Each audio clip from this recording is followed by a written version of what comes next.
గ్రామ ప్రవేశం.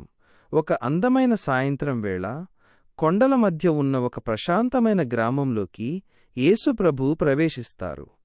ఆయన రాకను చూసిన గ్రామస్థులు ఎంతో ఆనందంతో, చిరునవ్వుతో ఆయనకు స్వాగతం పలుకుతారు.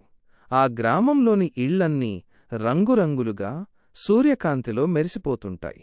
పిల్లలతో యేసు ఒక పెద్ద చెట్టు కింద కూర్చుని ఉండగా చుట్టుపక్కల ఉన్న పిల్లలందరూ ఆయన దగ్గరకు చేరుకుంటారు. యేసు వారికి దేవుని ప్రేమ గురించి కథలు చెబుతుంటారు. పిల్లలందరూ ఎంతో ఆసక్తిగా, ఆనందంగా ఆయన మాటలను వింటుంటారు. తప్పిపోయిన గొర్రెపిల్ల. అదే గ్రామంలో ఒక గొర్రెల కాపరి ఉండేవాడు.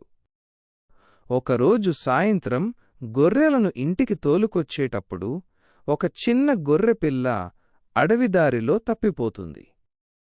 ఒంటరిగా ఉన్న ఆ గొర్రెపిల్ల చీకటి పడుతుంటే ఎంతో భయపడిపోతుంది. తన గొర్రెపిల్ల కనిపించకపోయేసరికి ఆ కాపరి ఎంతో కంగారు పడతాడు. మిగిలిన గొర్రెలను వదిలి చేతిలో లాంతరు పట్టుకుని ఆ చీకటి పడుతున్న అడవిలోకి వెళ్లి గాలిస్తాడు.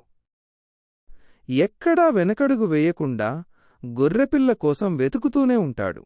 చివరికి ఒక పొదచాటున భయంతో వణికిపోతున్న గొర్రెపిల్లను కాపరి కనుగొంటాడు.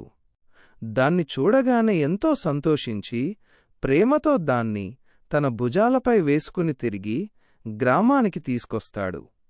యేసు ఈ కథను పిల్లలకు వివరిస్తూ ఇలా చెబుతారు: ఆ కాపరి తన గొర్రెపిల్లను ఎంత ప్రేమగా వెతికి తెచ్చుకున్నాడో దేవుడు కూడా మనల్ని అలాగే ప్రేమిస్తాడు.